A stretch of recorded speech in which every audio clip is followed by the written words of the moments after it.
Bismillahirrahmanirrahim. Assalamualaikum warahmatullahi wabarakatuh.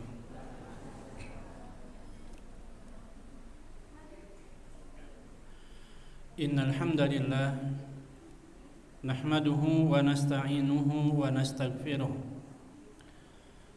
wa na'udzu billahi min shururi anfusina wa min sayyiati a'malina. Man yahdihillahu fala mudilla lahu wa man yudlil fala hadiya lahu. Asyhadu an la ilaha illallah wahdahu la syarika lahu wa asyhadu anna Muhammadan abduhu wa rasuluh.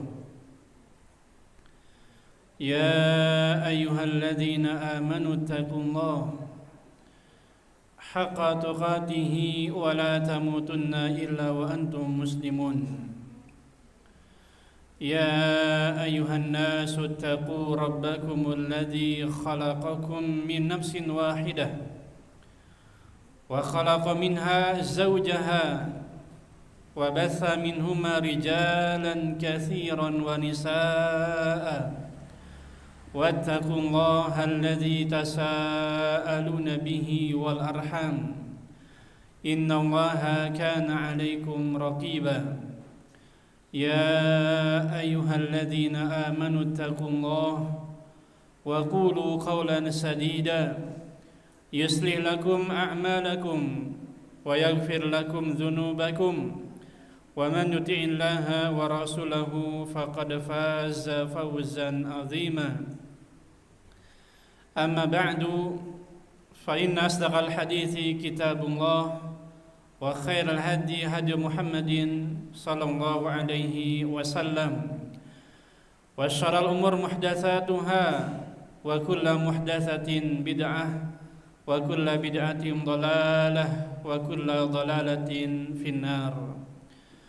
Ma'asyiral muslimin, ikhwan dan akhwat, Bapak Ibu yang semoga dirahmati oleh Allah Subhanahu wa taala. Alhamdulillah, kita bersyukur kepada Allah Subhanahu wa taala yang dengan karunia-Nya, rahmat-Nya, kita bisa berkumpul di salah satu rumah dari rumah-rumah Allah Subhanahu wa taala dalam rangka mempelajari ilmu agama, dalam rangka menghadiri majlis ilmu. Sebagaimana yang kita ketahui, menghadiri majlis ilmu ini salah satu amalan yang besar keutamaannya di sisi Allah Subhanahu wa taala. Sebagaimana Rasulullah sallallahu alaihi wasallam bersabda, "Wa majtama'a qaumun fi baitin min buyutillah." Tidaklah suatu kaum berkumpul di salah satu rumah dari rumah-rumah Allah Subhanahu wa taala, yatluna kitaballah wa yatadarrasunahu bainahum. Mereka membacakan kitabullah Al-Qur'anul Karim dan dibacakan di dalamnya hadis-hadis Nabi sallallahu alaihi wasallam dan saling mempelajari di antara mereka. Kata Rasulullah sallallahu alaihi wasallam, illa nazalat alaihimus sakinah, melainkan ketenangan akan turun kepada mereka. Wa ghasyiyatuhumur rahmah, rahmat Allah akan meliputi mereka. Wa hafathumul malaikah, dan mereka akan dikelilingi oleh para malaikat. Bukan hanya itu, kata Nabi SAW, wa dzakarahumullahu fiman indah, dan Allah Subhanahu wa taala akan menyebut-nyebut nama mereka di hadapan makhluk yang ada di sisinya. Salawat dan salam kita curahkan kepada Nabi kita Muhammad sallallahu alaihi wasallam, para keluarganya, para sahabatnya, dan orang-orang yang setia mengikuti beliau dengan baik sampai hari kiamat kelak. Ma'asyiral muslimin, ikhwan dan akhwat, Bapak Ibu rahimani wa rahimakumullah. Kita lanjutkan pembahasan kitab tauhid, ya.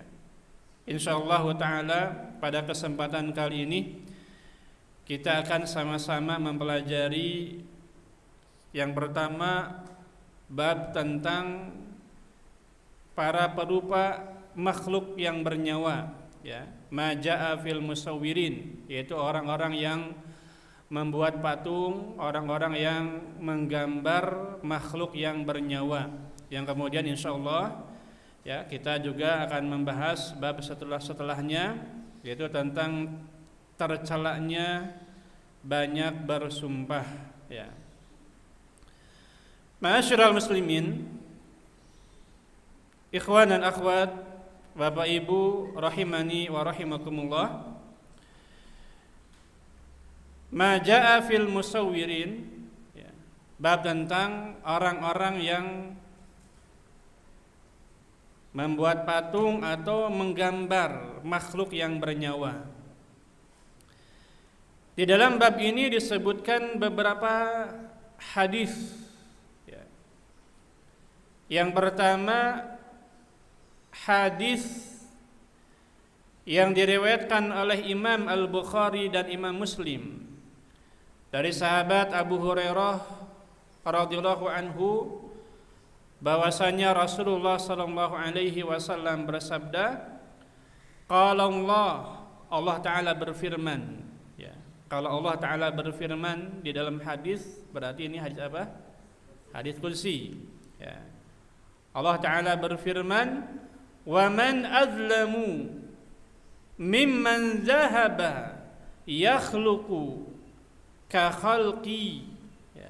Kata Allah Subhanahu wa Ta'ala, dan tidaklah orang yang lebih zalim, ya. Allah mengatakan, dan tidaklah orang yang lebih zalim mimman zahaba yakhluqu, daripada orang yang menciptakan, ka khalqi, ya, seperti ciptaanku, yaitu orang-orang yang membuat patung, ya, orang-orang yang menggambar makhluk bernyawa, ya. Kemudian kata Allah Subhanahu wa Ta'ala, falyakhluqu dzarratan, ya.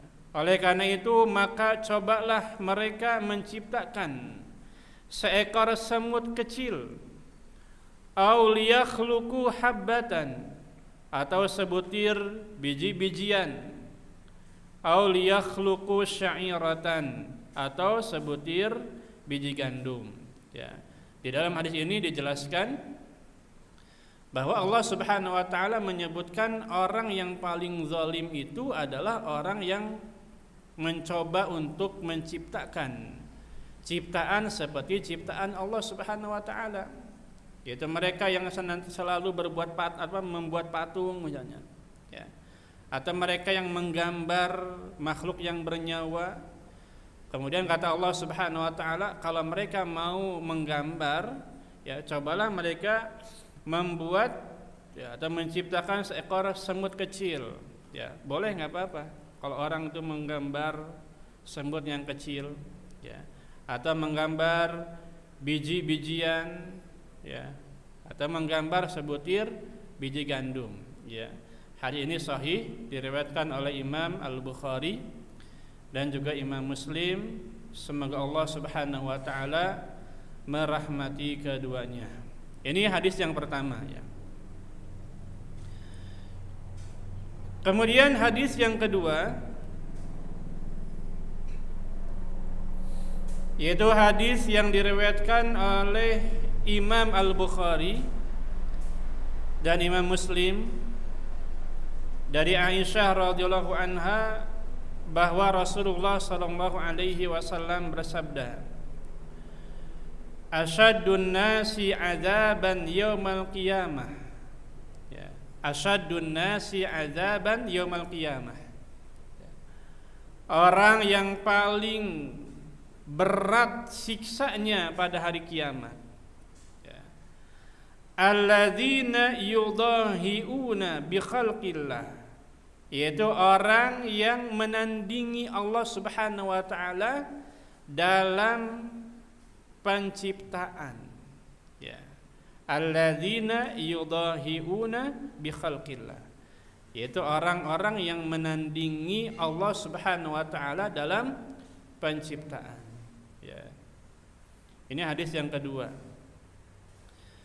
Kemudian hadis yang ketiga sama diriwayatkan oleh Imam Al-Bukhari dan Imam Muslim dari sahabat Abdullah bin Abbas radhiyallahu anhuma. Beliau mengatakan, aku mendengar Rasulullah SAW bersabda, kullu musawwirin finnar. Ya.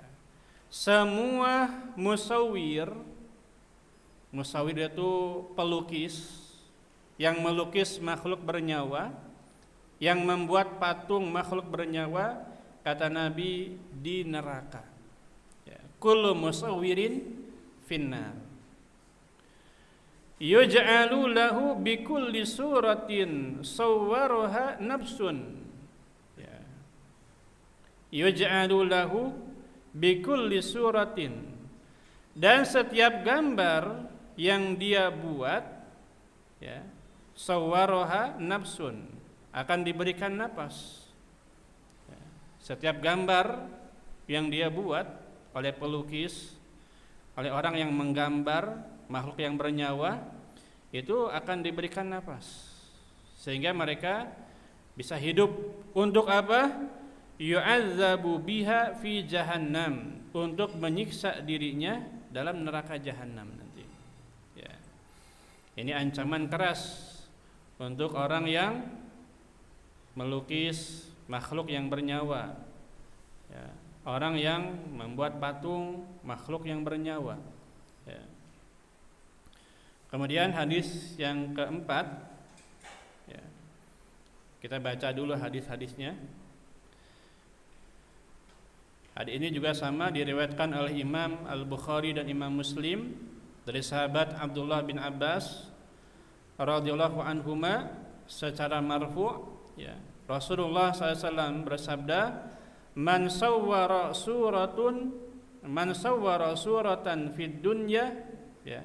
Barang siapa yang menggambar makhluk yang bernyawa di dunia, kullifa an yanfukha fiha ruh, ya, maka dia akan dibebani pada hari kiamat nanti untuk meniupkan ruh pada gambar tersebut. Kemudian kata Nabi SAW, walaysa binafikhin, dan dia sama sekali tidak akan mampu untuk meniupkan ruh, ya. Ini hadis yang keempat. Kemudian yang terakhir hadis yang kelima, ya, diriwayatkan oleh Imam Muslim rahimahullahu taala dari Abu Hayyaj, ia berkata, sesungguhnya Ali bin Abi Thalib radhiyallahu an berkata kepadaku, ala ab'atsuka ala ma ba'atsani alaihi Rasulullah. Maukah kamu aku utus, ya, untuk suatu tugas sebagaimana Rasulullah SAW mengutusku untuk tugas tersebut, ya. Apa tugasnya? Tugasnya an la tad'a suratan, ya. Tugasnya adalah janganlah kamu biarkan ada sebuah gambar illa tamastaha, ya, tanpa kamu musnahkan. Ya, tugasnya kalau ada gambar makhluk bernyawa, patung makhluk bernyawa, ya, dimusnahkan, dihancurkan, gitu. Wala qabran musyrifan illa sawaitaha, ya, dan janganlah kamu biarkan ada sebuah kuburan yang menonjol ke atas, ya, kecuali kamu ratakan. Ya, ini tugas yang diberikan oleh Rasulullah SAW kepada Ali bin Abi Thalib. Kemudian Ali bin Abi Thalib berkata kepada sahabatnya yaitu Abu Hayyaj, ya.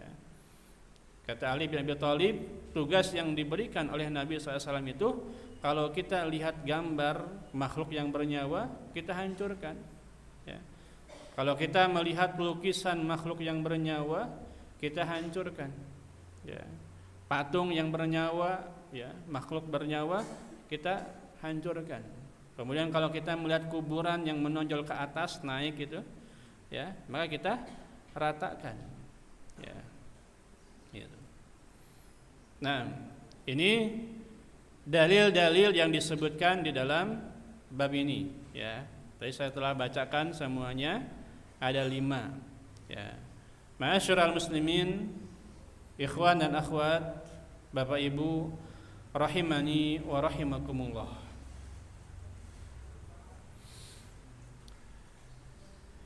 Kenapa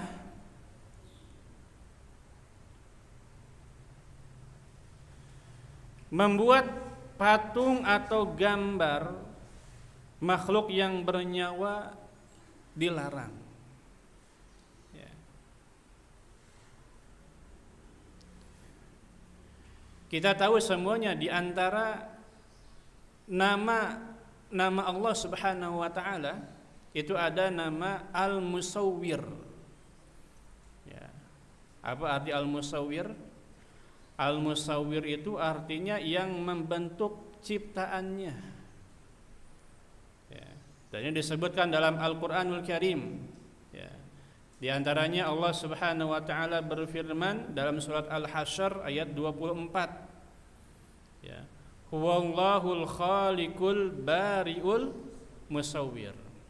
Allah itu ya, Al-Khaliq, Maha Pencipta, ya, Al-Bari, yang mengadakan, dan Al-Musawwir, yang membentuk ciptaannya.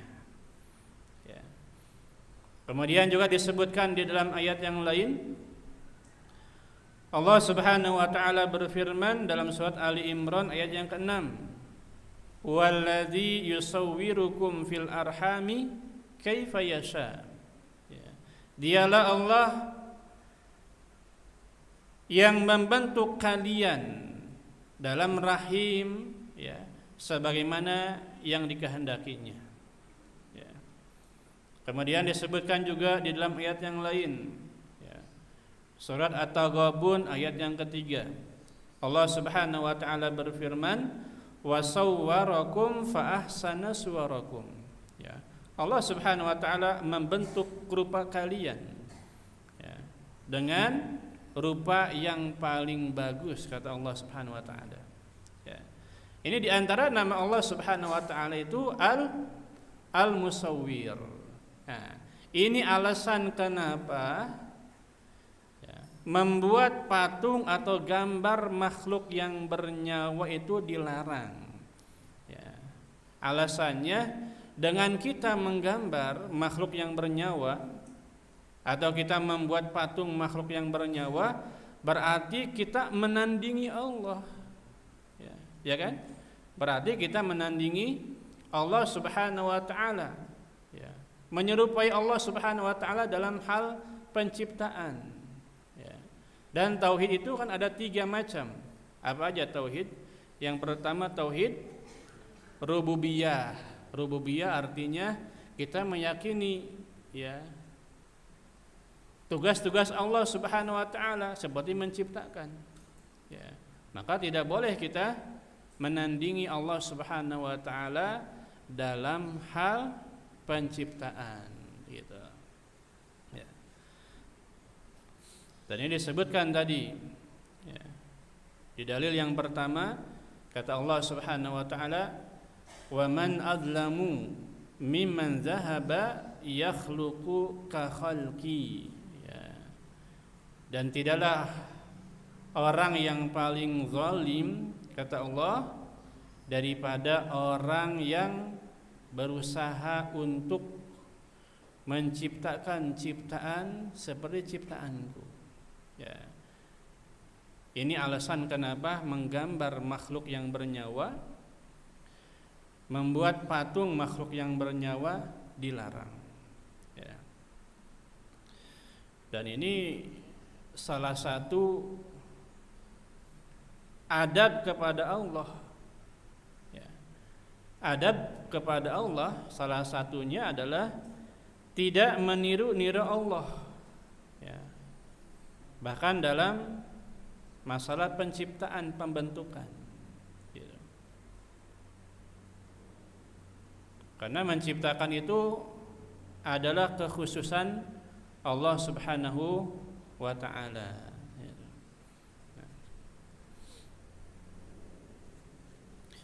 Ma'asyiral muslimin, ikhwan dan akhwat rahimani wa rahimakumullah.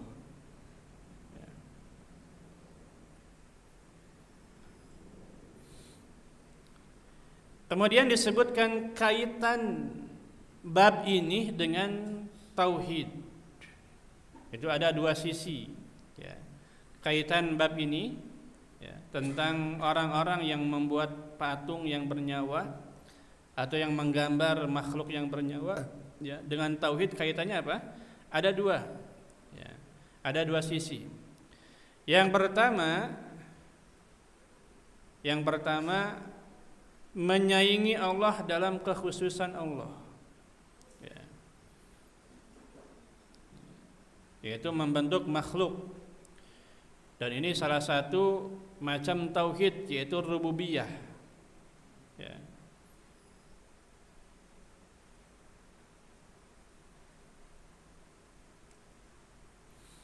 Kemudian yang kedua, kaitan bab ini dengan tauhid adalah apa? Ya. Yang kedua, kalau dalam masalah penciptaan saja tidak boleh kita menyamakan Allah, bagaimana dalam masalah peribadatan, gitu. Kalau masalah penciptaan aja kita enggak boleh, ya, menyamakan Allah Subhanahu wa taala, bagaimana dalam masalah peribadatan.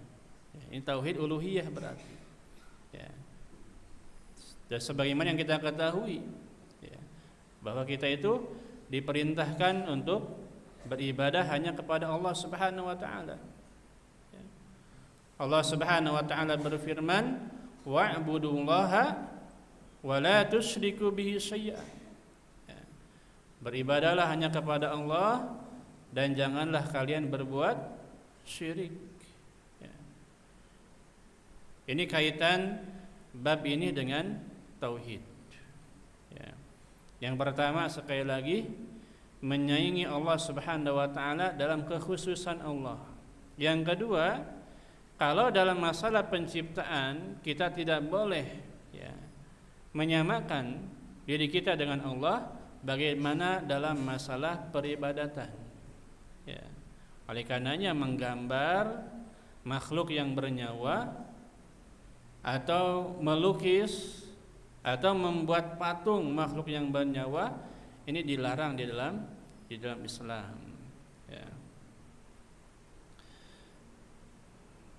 Ma'asyiral muslimin rahimani wa rahimakumullah, ya.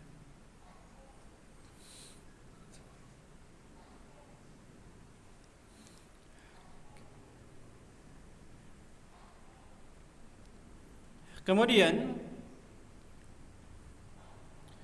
bagaimana dengan hukum surah?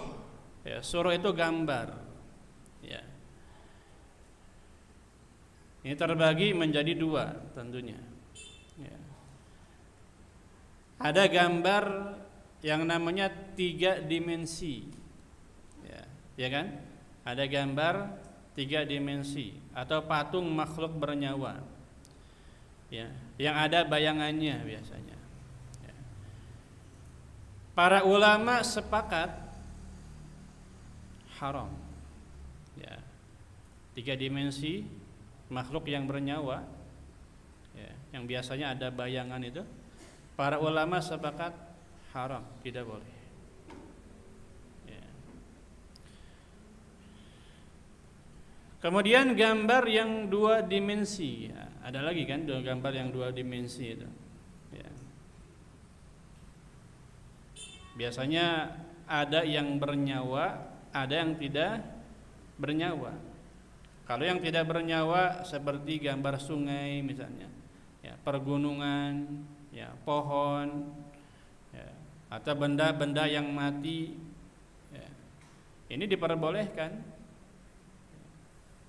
nggak haram, ya. Yang haram itu yang makhluk bernyawa, ya. Meskipun ada ulama mengatakan makhluk bernyawa juga kalau gambarnya enggak sempurna boleh. Kalau sempurna enggak boleh. Ya. Biasanya kalau di gambar-gambar itu di buku, biasanya di buku ada gambar.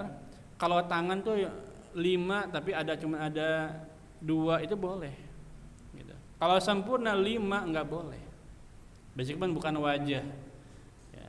Oleh karenanya biasanya kalau di buku-buku itu gambarnya wajah itu ditutup, ya, atau di blur kan gitu, nggak ada gitu. Nah,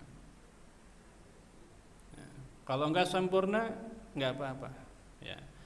Yang haram itu makhluk yang bernyawa dan sempurna gambarnya. Ya, hidungnya ada, matanya ada, dan seterusnya. Gitu.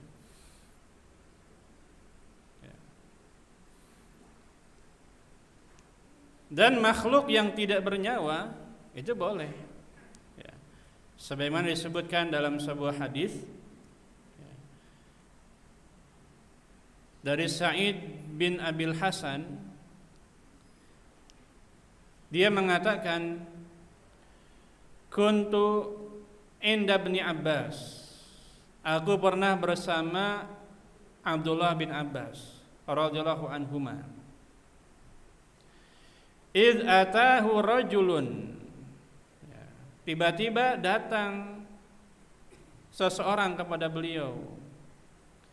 Faqala, dan dia berkata, ya Abu Abbas, wahai Abu Abbas, inni insanun innama ma'isyati min sa'nati yadi. Aku adalah seseorang yang pekerjaanku, keahlianku itu dari tanganku, ya.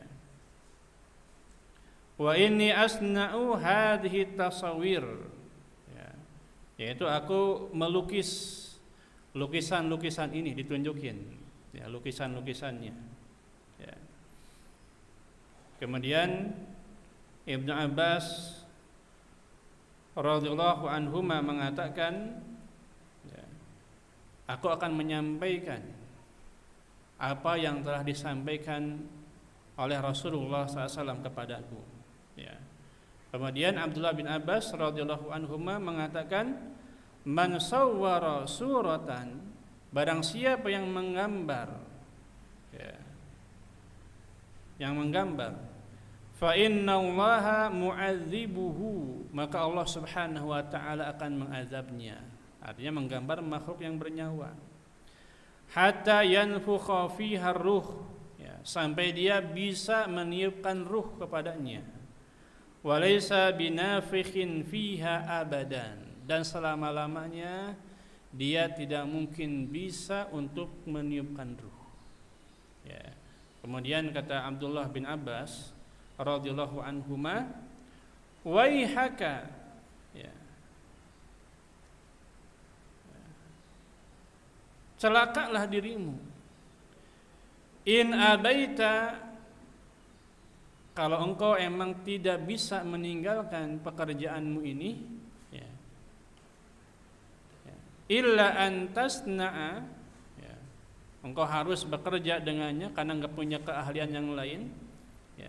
Kata Abdullah bin Abbas, fa'alaika bihadza syajar, maka engkau gambarlah pepohonan, ya. Kullu syai'in laisa fihi ruh, dan semua gambar yang tidak memiliki nyawa, tidak mengapa berarti, ya. Yang diharamkan itu seseorang melukis atau menggambar makhluk yang bernyawa. Adapun makhluk yang tidak bernyawa maka diperbolehkan, ya, seperti, ya, pepohonan, ya, atau bangunan-bangunan, ya, atau gunung, ya, pemandangan-pemandangan, ya, ini tidak mengapa, ya. Nah, ma'asyiral muslimin rahimani wa rahimakumullah. Kemudian yang terakhir, penjelasan dalam bab ini, ya, yaitu hukum foto atau video makhluk bernyawa, ya. Ya, selama ini kan kita suka foto-foto tuh, ya pakai HP gitu kan, atau bikin video makhluk yang bernyawa. Ya, bagaimana hukumnya? Ya, dijelaskan oleh para ulama, video itu ada dua. Ya, video itu ada dua kata mereka. Ya. Yang pertama,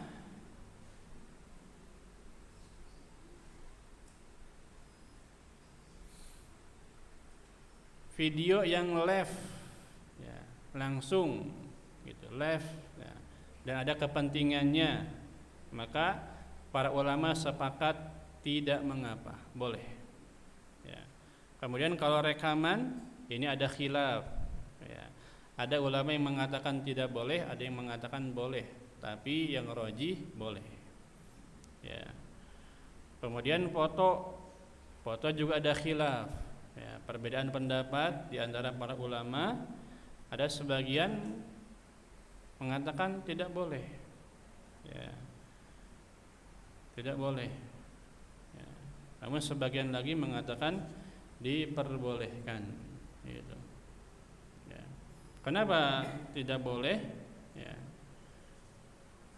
Karena nanti alasannya dia sama saja nanti, ya, menggambar makhluk yang bernyawa. Ya. Tapi sebagian ulama yang lain mengatakan boleh, tidak masalah. Ya.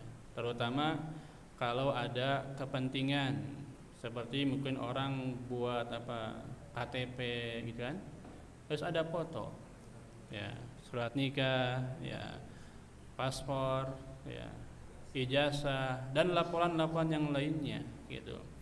Ya, tapi ulama memberikan nasihat kepada kita, jangan sering-sering foto, ya, jangan sering-sering selfie gitu kan, atau foto. Ya, kalau tidak ada kepentingannya. Ya, apalagi fotonya nanti disebarluaskan, ya, di media sosial, ya, atau dijadikan status WA dan seterusnya. Ya, ini tidak diperbolehkan. Ya. Nah, ma'asyiral muslimin rahimani wa rahimakumullah. Ini sedikit pembahasan dari bab majaa fil musawwirin, ya, tentang para perupa makhluk yang bernyawa. Ya, sebelum kita lanjutkan ke bab berikutnya, ada yang mau bertanya? Silakan. Ya, atau kita lanjutkan dulu. Ya. Ya.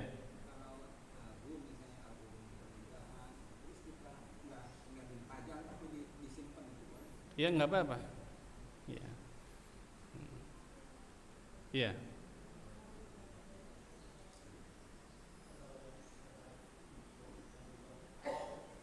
Apa?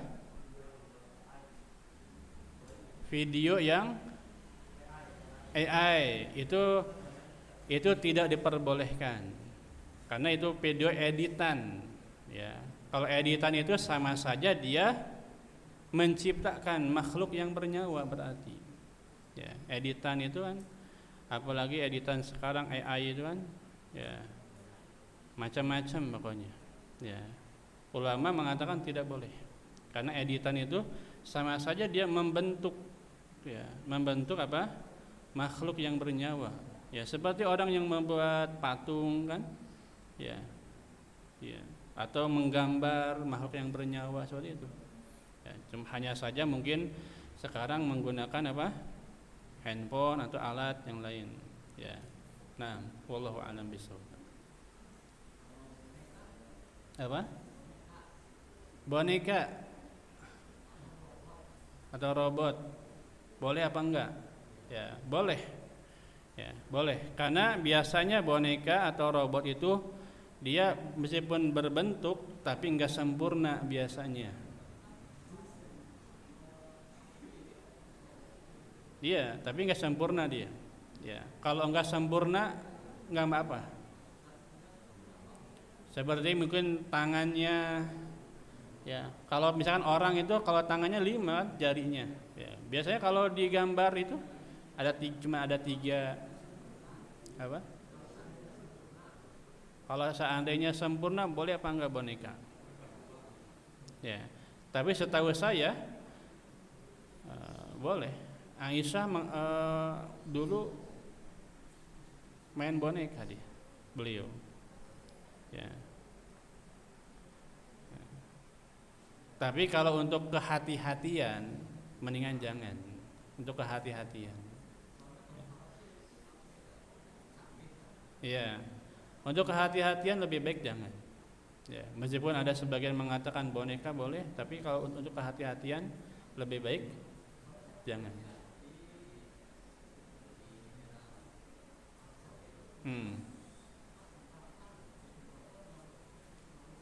Iya. Di zaman sekarang banyak seperti itu. Ya. Untuk kehati-hatian lebih baik jangan. Ya, lebih baik jangan. Nah, wallahu a'lam bishawab. Terakhir kita lanjutkan nanti ya.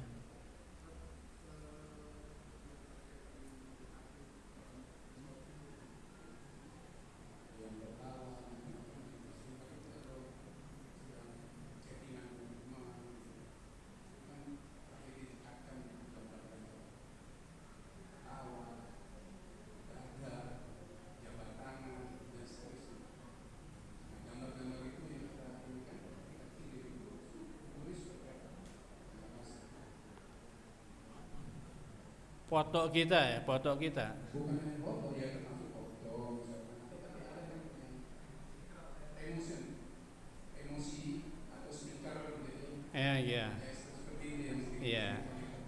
Sebagian mengatakan tidak boleh itu. Sebagian mengatakan tidak boleh.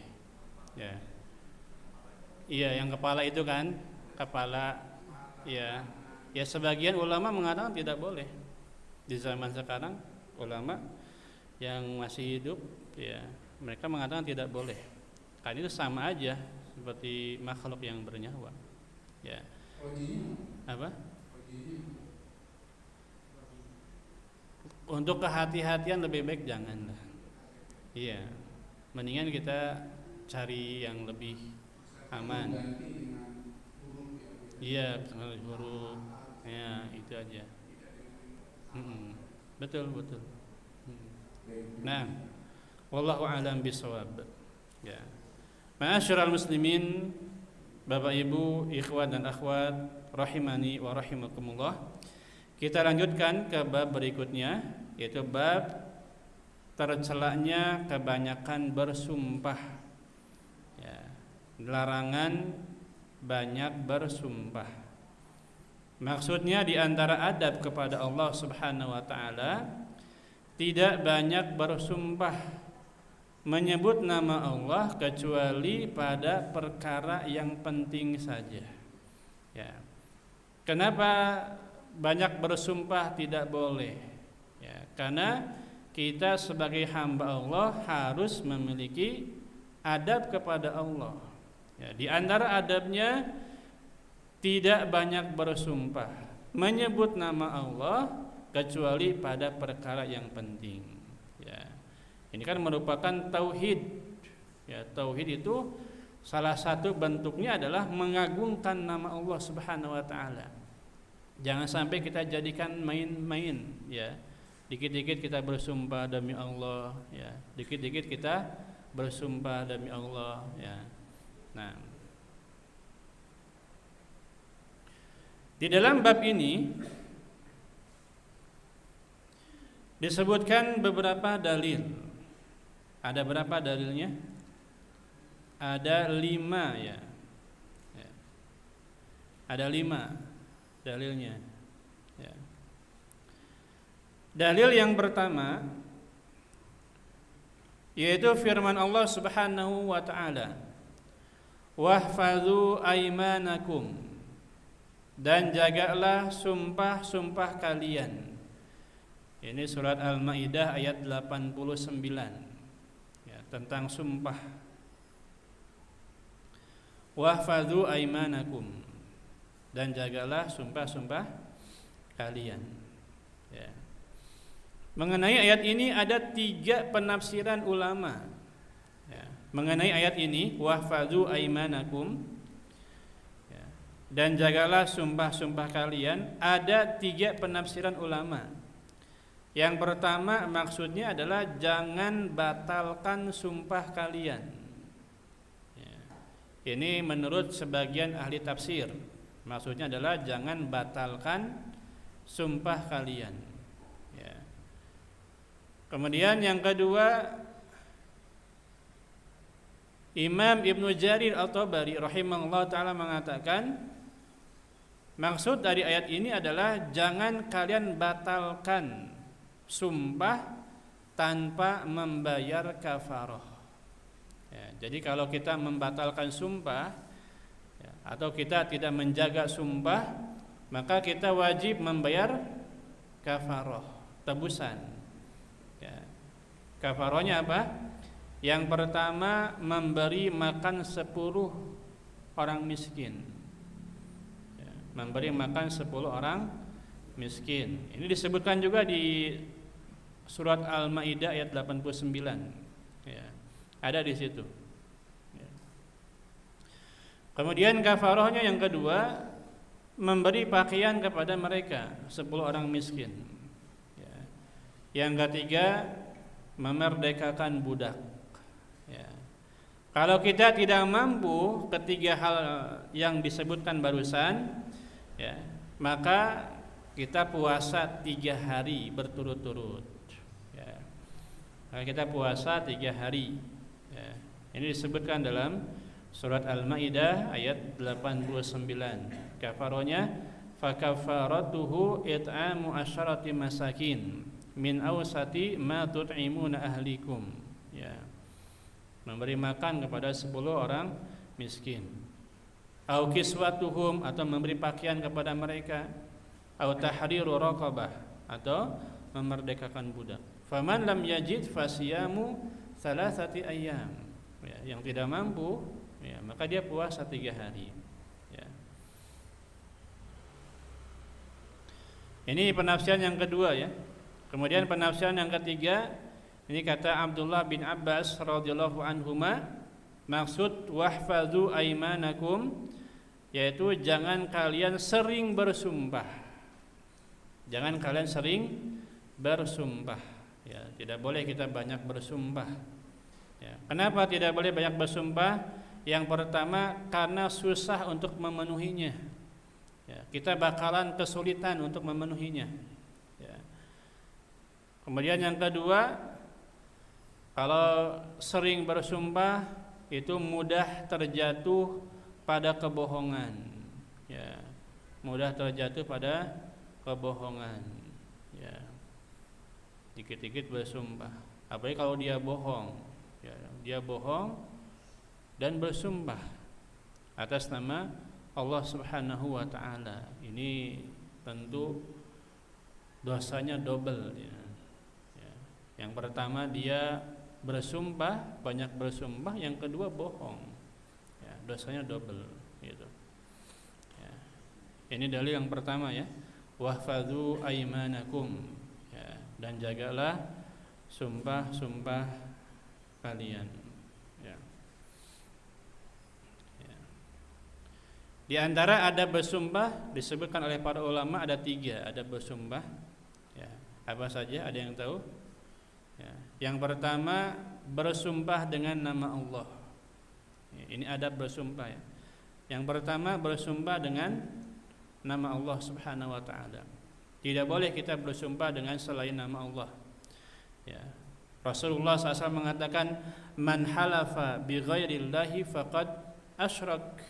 Barang siapa yang bersumpah dengan selain nama Allah, maka dia telah berbuat syirik. Enggak boleh.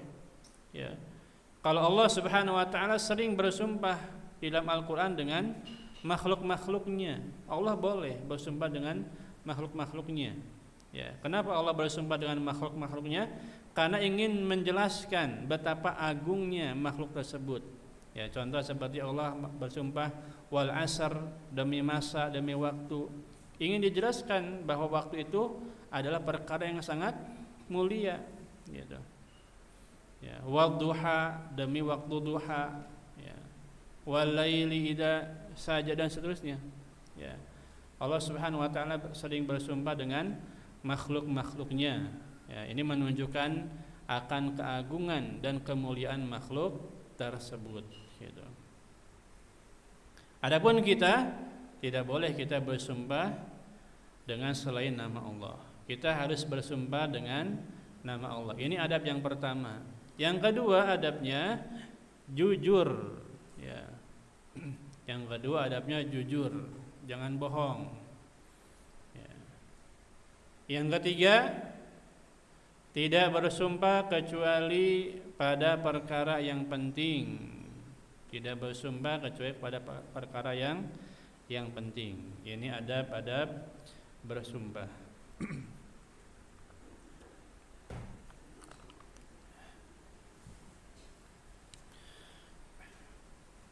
Ma'asyiral muslimin rahimani wa rahimakumullah.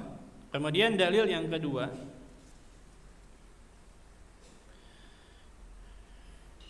yaitu hadis Nabi sallallahu alaihi wasallam.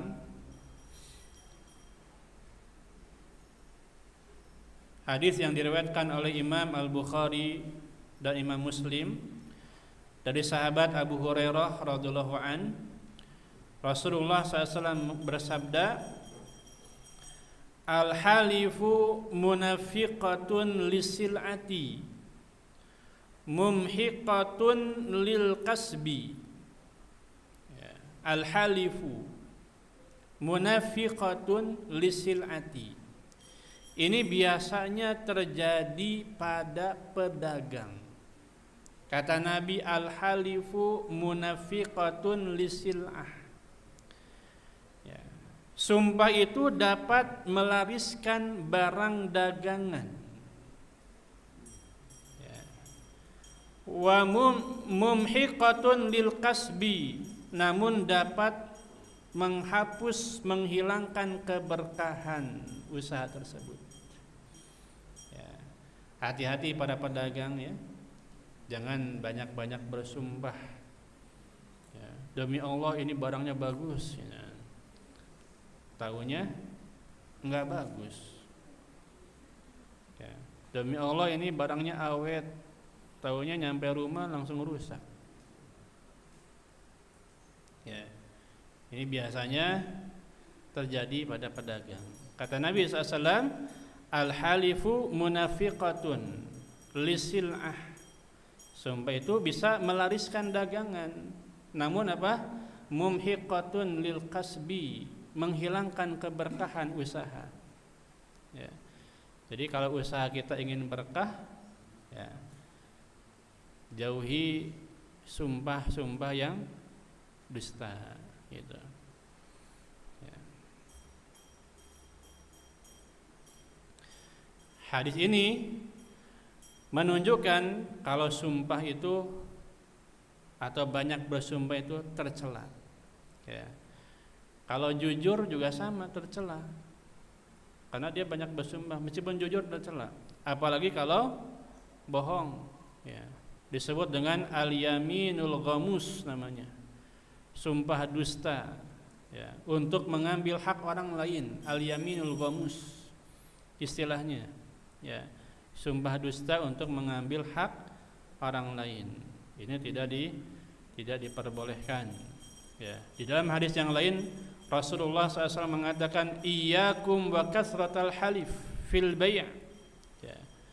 Janganlah kalian banyak bersumpah dalam jual beli. Ya. Fa innahu yunafiqu thumma yamhaqu. Ya, karena sumpah dalam jual beli itu bisa melariskan dagangan, kemudian akan menghancurkan keberkahannya. Ya, nggak akan berkah, ya, dagangannya. Ya.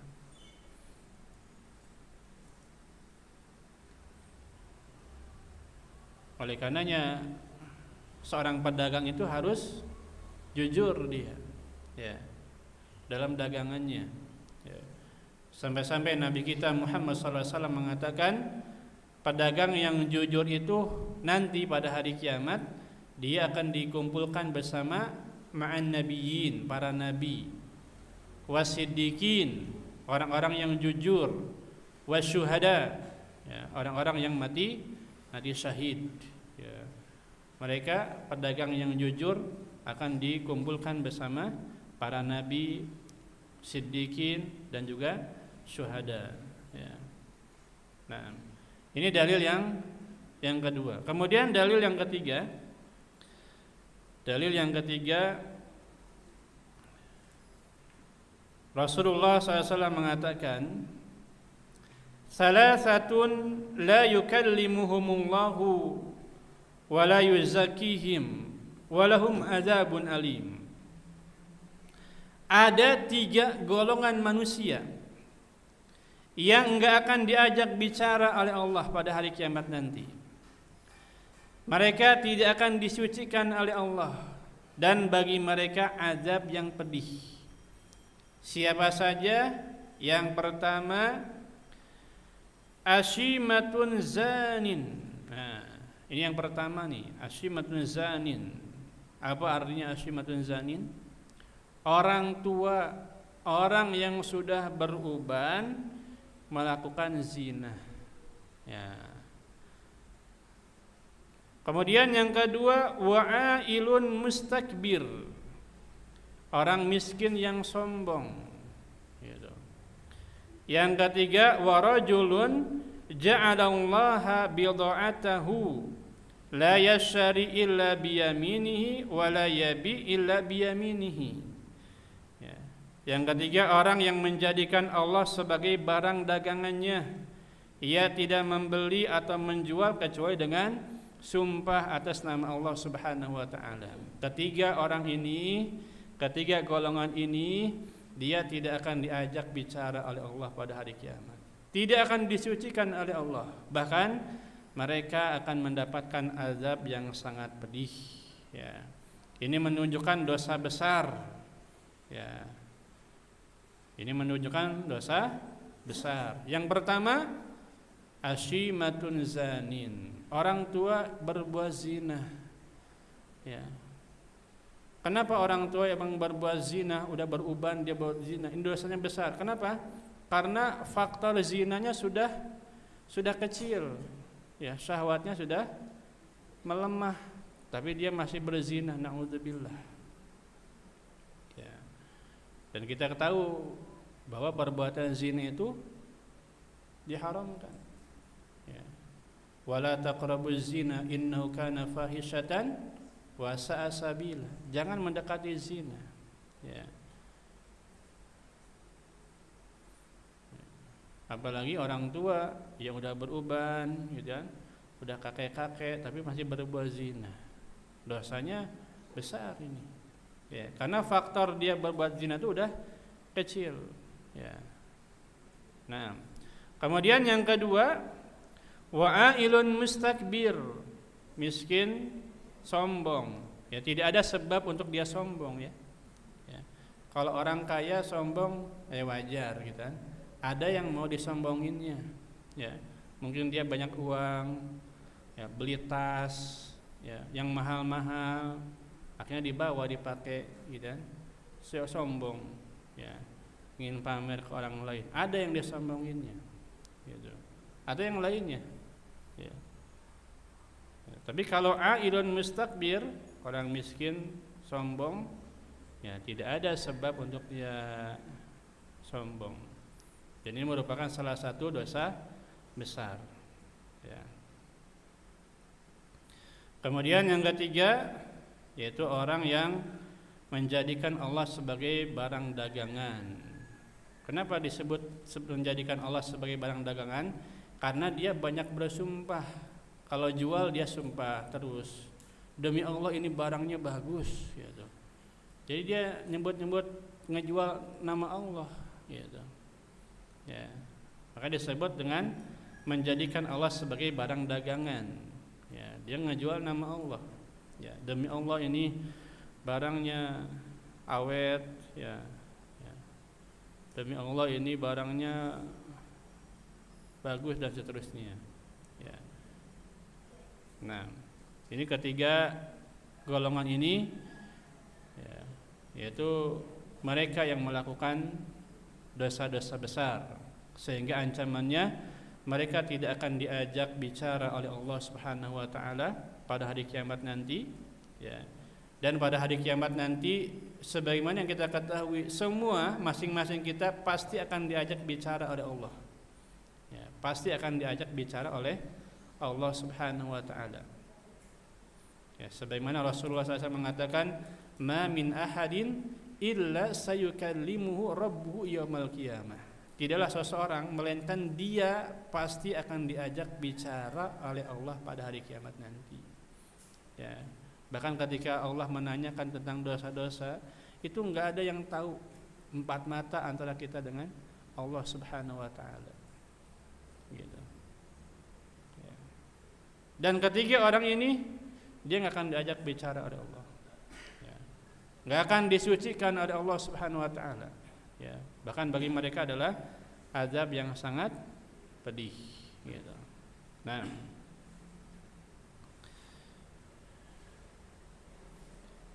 kemudian dalil yang keberapa? Yang keempat. Ya, dalil yang keempat, yaitu hadis Nabi sallallahu alaihi wasallam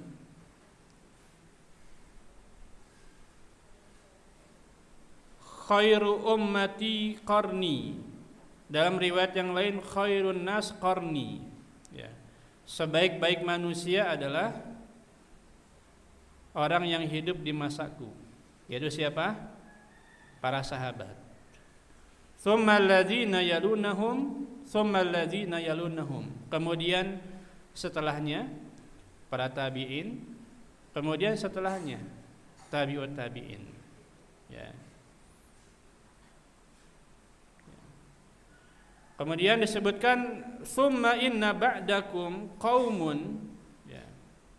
Kemudian akan ada setelah masa kalian qaumun yashhaduna wala yustashhadun, yaitu mereka yang memberi kesaksian sebelum diminta, ya. Wa yakhununa wa la yu'tamanun, ya. Mereka berkhianat, ya. Dan mereka tidak akan dipercaya. Wa yanziruna wa la yufun, ya. Mereka bernazar tapi tidak memenuhi nazarnya. Wa yadhharu fihi musliman, dan badan mereka tampak gemuk, ya. Ini hadisnya sahih, ya. Ini hadisnya sahih, ya. Ma'asyiral muslimin rahimani wa rahimakumullah. Di dalam hadis ini disebutkan beberapa hal, ya. Yang pertama, Rasulullah SAW mengatakan khairun nas qarni, sebaik-baik manusia yaitu yang hidup di masaku. Siapa mereka? Para sahabat. Para sahabat itu orang-orang yang mulia semuanya, ya. Para sahabat itu orang-orang yang mulia semuanya, ya. Mereka dipilih oleh Allah Subhanahu wa taala untuk menemani Nabi kita Muhammad sallallahu alaihi wasallam, gitu. Ya. Nah,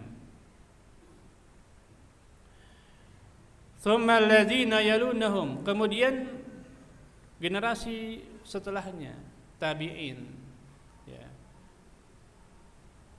Tsumma alladzina yalunahum, kemudian generasi setelahnya tabi'ut tabi'in. Ini generasi yang mulia, rekomendasi Rasulullah sallallahu alaihi wasallam.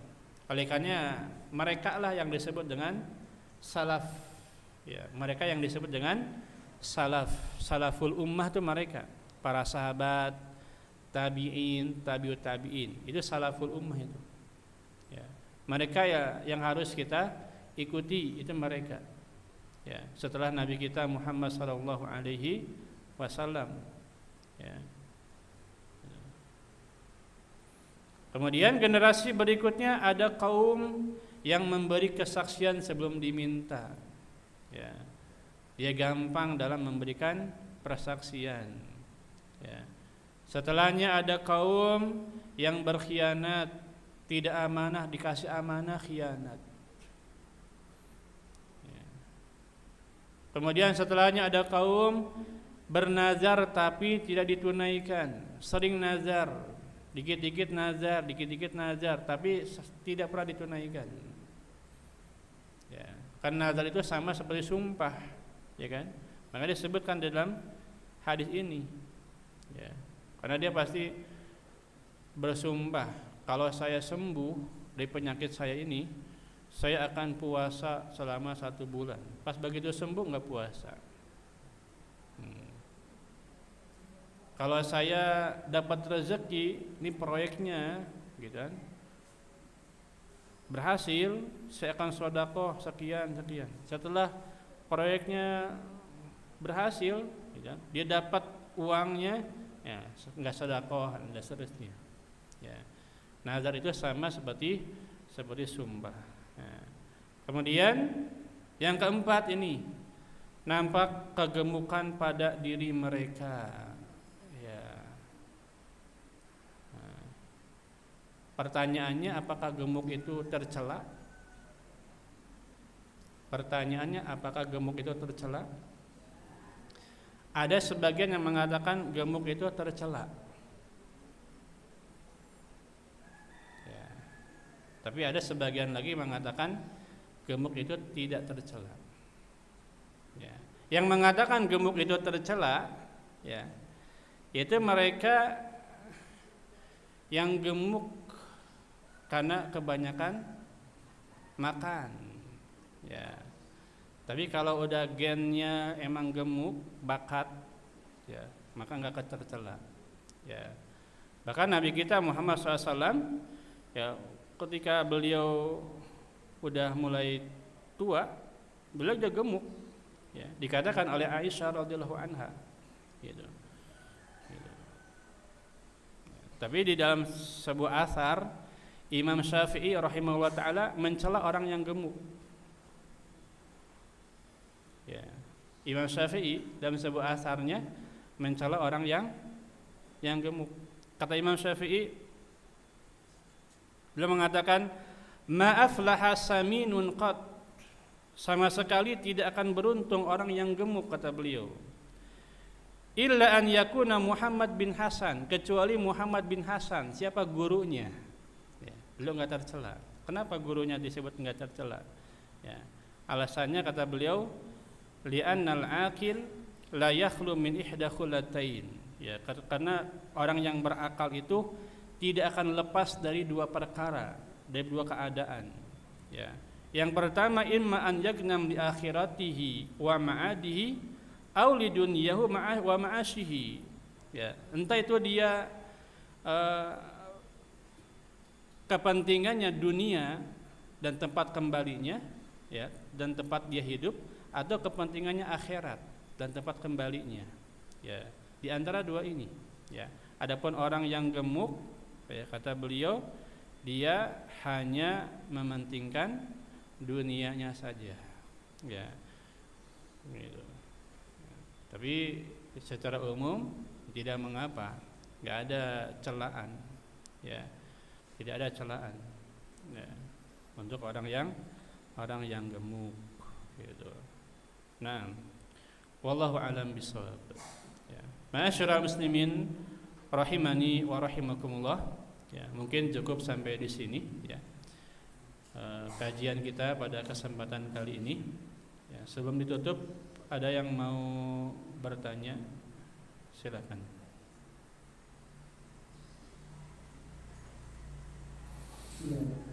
Iya. Waalaikumsalam warahmatullahi wabarakatuh.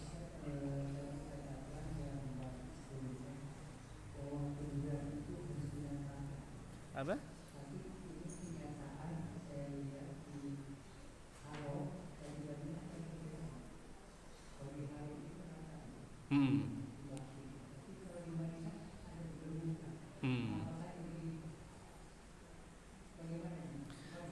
Ya, yang sesuai sunnah tentunya yang rata, gitu. Ya. Adapun mungkin kalau kita pernah lihat yang dinaikkan, disigigit, itu bukan berarti benar, bukan berarti benar. Ya. Yang kita lihat di sana itu bukan tidak menjadi patokan kita dalam beragama.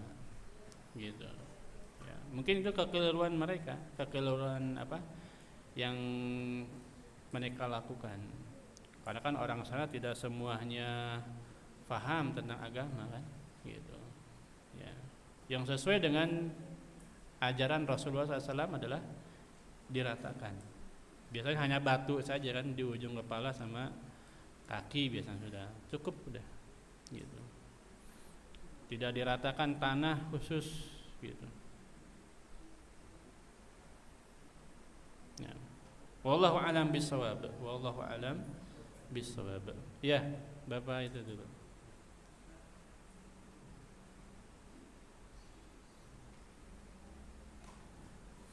Menyambung pertanyaan dari Pak Ali tadi, saya pernah baca ketika Rasulullah mengumumkan sunatnya, kemudian setelah makan dan itu dia mengatakan tinggikan setimpal untuk membedakan mana itu kuburan dan tanah biasa. Apakah itu seperti apa tadi disampaikan, apa rata atau hanya setinggian? Tapi kan kalau memang kenyataan sekarang kan kelebihan itu kelihatannya yang tadi disampaikan itu ketinggiannya.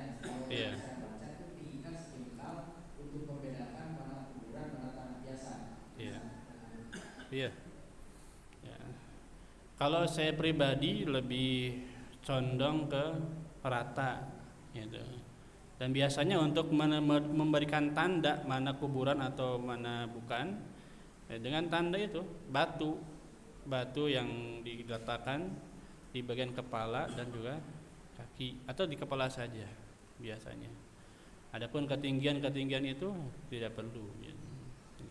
Lebih condong ke situ. Ya. Dan biasanya orang Indonesia itu dia bukan hanya meninggikan, tapi nanti di pinggir-pinggirnya pakai batu, bahkan nanti dibangunlah di keramik, gitu kan? Dibangun lagi nanti rumah, seterusnya. Ini nggak boleh tuh, berlebihan berarti. Ya. Nah, wallahu a'lam bishawab. Ya. Ada lagi yang lain? Waalaikumsalam warahmatullahi wabarakatuh. Sedikit aja Ustaz, batasan tabi'ut tabi'in itu sampai mana? Batasan tabi'ut tabi'in. Tabi'ut tabi'in itu masanya siapa? Imam Malik, Imam Syafi'i, Imam Ahmad itu tabi'ut tabi'in. Imam Abu Hanifah beliau masuk ke tabi'in. Ya, karena tabi'in itu kan ada 3 generasi tabi'in juga.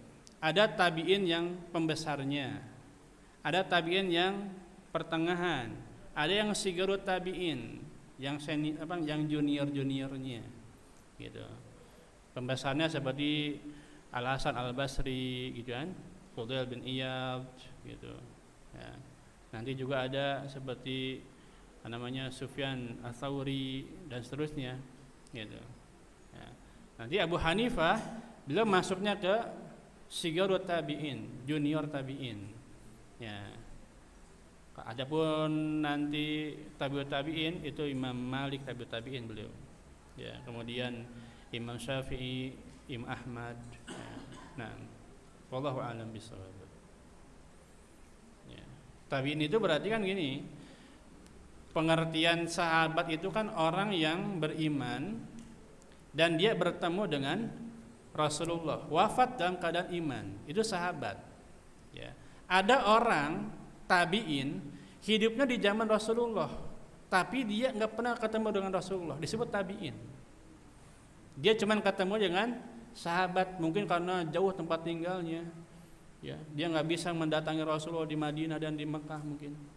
Ya, padahal hidupnya di zaman Rasulullah, gitu. Tapi nggak pernah ketemu dengan Rasulullah. Dia beriman kepada Allah dan Rasulullah, gitu kan. Kalau nggak pernah ketemu dengan Rasulullah, dia disebut dengan tabi'in. Ya. Tabi'in itu orang yang bertemu dengan sahabat, gitu.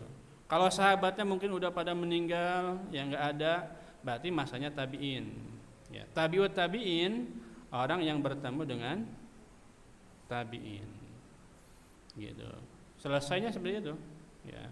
Nanti tabi'innya udah meninggal, ya, berarti mereka tabi'ut tabi'in. Adapun orang-orang setelahnya, ya udah, gitu. Ya, nggak ada lagi. Nah, wallahu a'lam bishawab. Ya. Ada lagi yang lain? Nah, ya.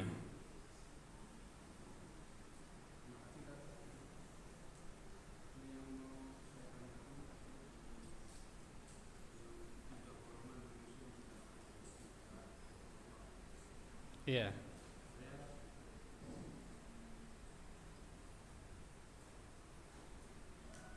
Ya, pertanyaannya adalah pembicaraannya pasti sebenarnya ketika itu pembicaraan seperti apa yang dia harus dilakukan Allah kepada hambanya saat itu. Apa ini juga bagian dari keinginan setiap manusia yang selalu berdoa untuk Allah. Iya, itu salah satu. Dan pembicaraannya disebutkan dalam hadis itu Allah Subhanahu wa taala memaparkan semua perbuatan dosa amal soleh yang kita kerjakan. Gitu. Semuanya dipaparkan. Ya. Di padang mahsyar. Di hari penghisaban tentunya. Dan dibiarkan, diacuhkan. Ya. Nanti tentunya ada proses-proses kan, perjalanan ada padang mahsyar, kemudian nanti hisab, mizan, sirat dan seterusnya. Ada tahap-tahapan proses yang harus dialami dan dilalui oleh setiap orang. Gitu. Jadi tidak semua manusia pada saat itu ajak bicara. Bisa. Iya. Ada yang langsung tentunya. Yang tidak itu yang masuk dalam kategori yang ajak bicara pada Allah. Iya. Yang tidak langsung diajak itu adalah bagian dari hamba yang diajak bicara. Iya. Dan semua kita nanti pasti akan diajak bicara sama Allah. 4 mata, nggak ada orang yang tahu, nggak ada orang yang dengar. Ini diantara kasih sayang Allah Subhanahu Wa Taala kepada kita. Ketika Allah memaparkan dosa dan kesalahan kita, nggak ada orang yang tahu, cuman kita aja yang tahu. Ya. Nah, Allahu a'lam bishawab. Mungkin ketiga orang tersebut dia diacuhkan sama Allah Subhanahu Wa Taala. Sebagaimana kita ketika kita tidak mau, ketika kita marah dengan orang lain, tentu kita akan acuh, gak akan kita mengajak bicara sama orang. Iya kan? Pernah gak kita benci sama orang karena orang itu misalkan berbuat kesalahan, kita nggak mau ngajak bicara sama dia, nggak mau ngelihat dia. Ya, Allah pun sama seperti itu nanti pada hari kiamat. Dan bukan hanya 3 orang ini, disebutkan dalam hadis yang lain banyak. Gitu. Di antaranya ada misalkan orang yang musbil, celananya di bawah mata kaki, itu nggak akan dilihat, nggak akan diajak bicara. Orang yang mengungkit-ungkit pemberiannya juga sama ada. Hadisnya banyak, bukan hanya ketiga orang ini, ya, tapi juga banyak ada dosa-dosa yang lain yang disebutkan oleh Nabi Sallallahu Alaihi Wasallam. Nah, wallahu a'lam bishawab. Ada yang lain terakhir? Iya.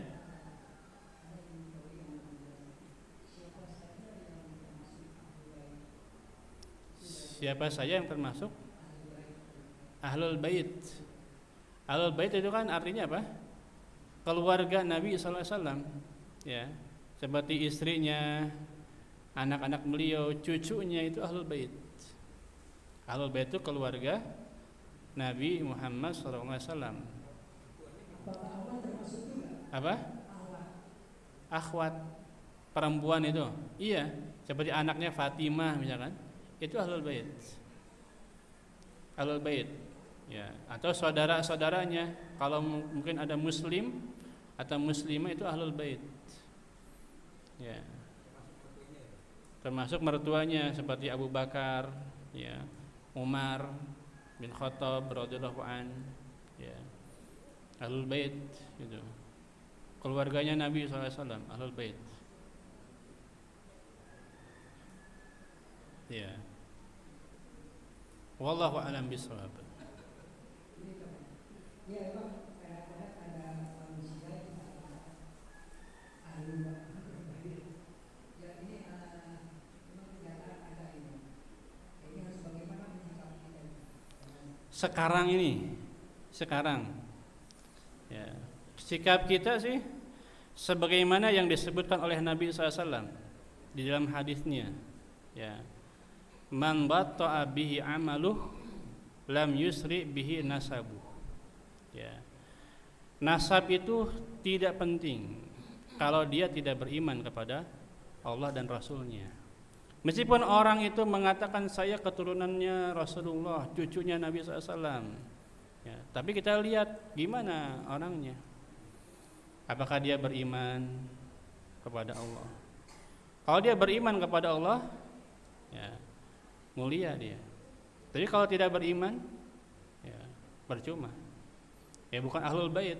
Ahlul bait itu, ya, keluarganya Nabi dan dia beriman kepada Allah dan Rasulullah SAW, itu ahlul bait. Ya. Ya. Itu kalau emang benar dia cucunya Nabi. Ya. Di zaman sekarang benar apa enggak? Ya. Dari jalurnya siapa? Ya. Kalau cucunya Nabi Adam sih mungkin benar gitu. Kalau cucunya Nabi, ya.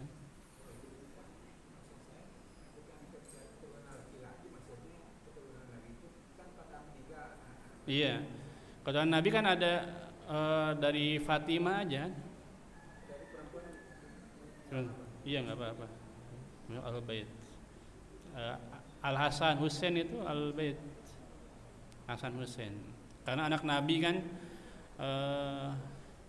3 laki-laki meninggal semuanya lagi masih kecil. 4 perempuan, ya.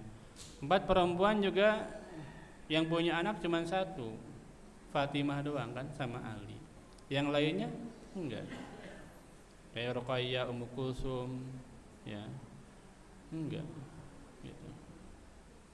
Nah, wallahu a'lam bishawab. Saya kira cukup sampai di sini. Mudah-mudahan apa yang kita kaji pada kesempatan kali ini bermanfaat. Ya, kurang lebihnya saya ucapkan mohon maaf. Yang benar tentu datangnya dari Allah Subhanahu wa taala. Adapun yang salah datangnya dari saya pribadi dan dari syaitan. Kita tutup. Subhanakallahumma hamdika asyhadu an la ilaha illa anta astaghfiruka wa atubu ilaik. Assalamualaikum warahmatullahi wabarakatuh.